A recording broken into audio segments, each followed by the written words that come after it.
Hi friends, మీ అందరి కోసం మరో కొత్త రెసిపీని అయితే తీసుకొచ్చా. ఏంటా అని చూస్తున్నారు కదా, ఫిష్ ఫ్రై. ఇది వచ్చేసరికి నా స్టైల్లో చేస్తాను. మరి చూసేద్దామా ఎలా చేయాలో. నేనైతే 8 చేప ముక్కలు తీసుకున్నాను. చూసారుగా, ఈ వచ్చేసరికి మధ్య ముక్క, ఇదేమో పొట్ట ముక్క. నాకు ఇలా పొట్ట ముక్కలు అంటే ఇష్టం, ఎందుకంటే తినడానికి ఈజీగా ఉంటాయి, అంతగా ముళ్ళు ఉండవు, చిన్నపిల్లలు కూడా చాలా ఈజీగా తినేయవచ్చు. చూసారుగా, ఇంత నీట్గా క్లీన్ చేసుకోవాలి, లేదంటే నీచు వాసన వస్తుంది. అది క్లీన్ చేయాలంటే లెమన్ అండ్ సాల్ట్ యూస్ చేస్తే మనకు ఆ నీటి స్మెల్ అనేది పోతుంది. చూసారుగా, ఇక్కడ చూపించిన ఇంగ్రీడియంట్స్ అన్నీ కావాలి మనకి.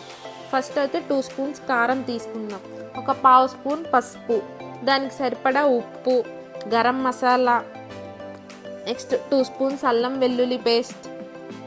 మనకు అది మొత్తం కోటింగ్ అంతా బైండింగ్ ఫిష్కి పట్టేలా ఉండాలంటే 1 స్పూన్ కార్న్ఫ్లోర్ కూడా తీసుకుందాం. తీసుకొని అది మొత్తం బాగా మిక్స్ చేసుకోవాలి. మిక్స్ చేసుకున్నాక 1 స్పూన్ ఆయిల్ వేసుకుందాం. మనం కోటింగ్ అనేది సపరేట్ అవ్వదన్నమాట ఆయిల్ వేసుకుంటే. ఆయిల్ అండ్ కార్న్ఫ్లోర్ వేసుకోవడం వల్ల ఆ కోటింగ్ అనేది మనకు చాలా ఫిట్గా ఉంటుంది.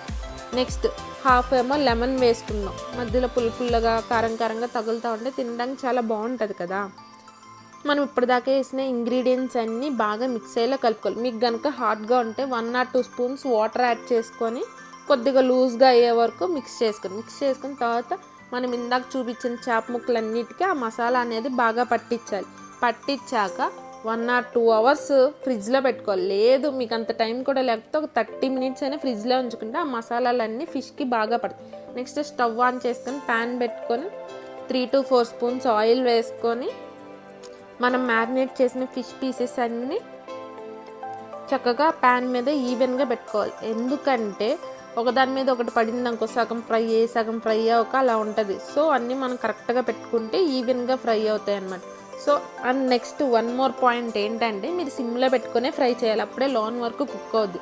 హైలో పెట్టారనుకో పైన అంతా క్రిస్పీగా అయిపోయి లోన్ అంతా పచ్చిగా ఉండి నీటి స్మెల్ అనేది బాగా వస్తుంది. సో సిమ్లో పెట్టి స్లోగా ఫ్రై చేశారనుకో మొత్తం లోన్ వరకు కుక్ అయ్యిద్ది. చూసారుగా ఎంత బ్యూటిఫుల్గా ఫ్రై అవుతున్నాయో.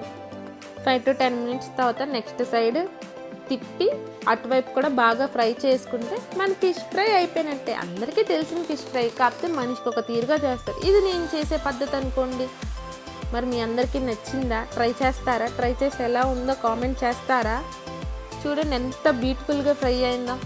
ఇంకా ఫ్రై అయిపోయాక నేను ఆయిల్ అనేది సపరేట్ చేసి వీటిని టిష్యూ మీద పెట్టుకుంటే ఇంకా టేస్ట్ అయితే నెక్స్ట్ లెవెల్. చూసారు ఎంత బ్యూటిఫుల్గా ఉందో ఫిష్ ఫ్రై. నాకైతే ఎమ్మీగా ఫుల్ టెంప్టింగ్గా ఉంది దాన్ని చూస్తే. మీరైతే వీడియో చూసి నేనైతే వెళ్ళి ఫుల్ కుమ్మేస్తాను. ఫైనల్గా కొత్తిమీర అండ్ స్ప్రింగ్ ఆనియన్తో గార్నిష్ చేసుకుంటే fish fry complete. Bye friends, next వీడియోలో కలుద్దాం.